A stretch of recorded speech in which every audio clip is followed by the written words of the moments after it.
In today's video, I'm going to show you about a major outage that has been reported worldwide, primarily affecting those companies and organizations who are using CrowdStrike.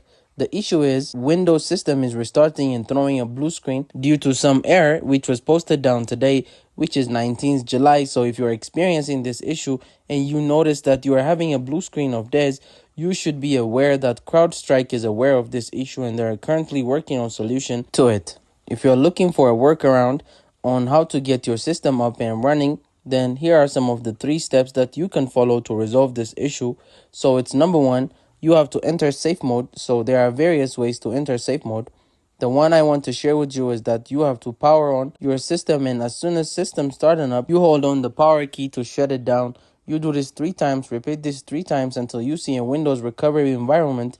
And once you see that, you can click on travel advanced option, startup settings, and then start. So that's the way to enter the safe mode. Once your PC restarts, you can press F4 to start and save. So once you are in safe mode, here's the steps that you need to follow. Step number 1, you need to go to the directions. You have to go to your C drive. Under C drive, you have to go to your Windows directory in the system 32. Under system 32, you will see a drivers directory.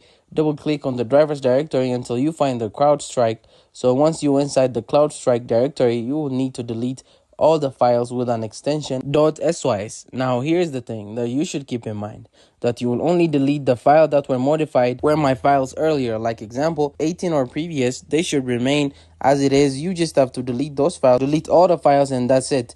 And you should restart and everything should work fine. So this is the step. The second method you can do is, again, you have to enter the safe mode like I said, and then the steps you will follow is go to the C drive Windows under Windows 32 and drivers and CrowdStrikes. So you're in the same directory as CrowdStrike, but instead you will locate a file corresponding to the name starting with C0000029 mnumber.sy, and I'm going to delete it. Once you delete this, you should be back. So this is step number 2, or you can also follow step number 3, which is renaming a directory. So open a command prom with administrator privilege. This is in safe mode and you need to enter the command rename. You need to rename the file which is under the same CrowdStrike folder, and you will rename it crowdstrike.bak. Then basically making it a backend. Then you restart your computer and that should work for you. So let me know if this method works for you, and I'll see you guys on another video.